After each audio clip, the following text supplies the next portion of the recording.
Assalamualaikum warahmatullahi wabarakatuh. Halo teman-teman, kami dari kelompok 2.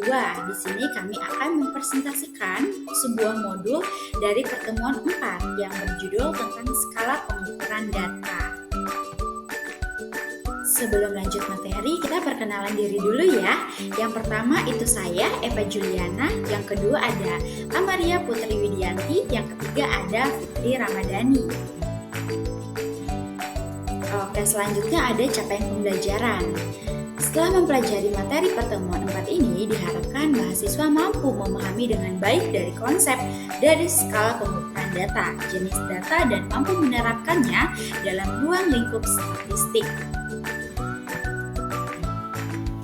Baik, untuk selanjutnya kita akan masuk ke materi. Yang pertama mengenai skala dan pengukuran. Secara garis besar, skala bisa diartikan suatu titik atau garis yang berderet dan mampu mempunyai jarak yang sama, dan dapat digunakan untuk mengukur tingkatan tertentu. Sedangkan pengukuran sendiri artinya suatu proses yang bersifat dedukatif, di mana seorang peneliti awalnya bersifat konstruk, ide maupun konsep, kemudian mampu menyusun alat ukur dengan mengamati secara empiris. Lalu saya akan membahas macam-macam skala pengukuran untuk alat instrumen dalam angket.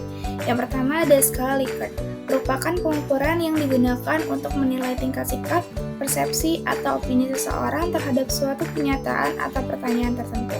Skala ini biasanya berbentuk pernyataan dengan pilihan jawaban yang mewakili tingkat setuju atau tidak setuju.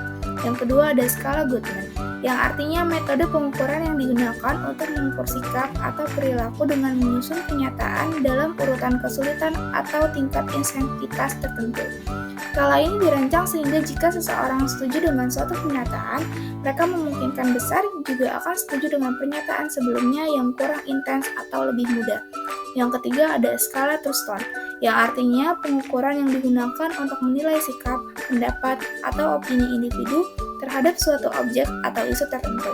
Skala ini berfokus pada menyusun pernyataan yang memiliki tingkat kesepakatan atau intensitas yang berbeda-beda, dan setiap pernyataan diberi nilai atau bobot berdasarkan tingkat kesepakatan yang diharapkan dari sebagian besar responden. Yang terakhir, ada semantic differential, yang artinya metode pengukuran yang digunakan untuk menilai sikap atau perasaan responden terhadap suatu objek, konsep, atau isu melalui skala bipolar atau berlawanan dengan menggunakan pasangan kata yang berlawanan. Metode ini dirancang untuk mengukur intensitas sikap atau opini seseorang terhadap suatu hal berdasarkan dimensi tertentu yang berkaitan dengan nilai. Kemudian ada macam-macam perbandingan data. Yang pertama ada rasio, persentase, proporsi, dan tingkat atau angka. Oke, yang terakhir ada tingkat ketelitian. Pada suatu penelitian, banyak sekali perbedaan antara data yang sesungguhnya dari variabel yang ingin diukur oleh peneliti terhadap data yang dihasilkan pada instrumen dalam penelitian. Hal ini bisa disebabkan oleh dua hal. Pertama, mengenai keterbatasan instrumen pengukuran. Kedua adalah mengenai keterbatasan instrumen, di mana instrumen sendiri disusun oleh manusia.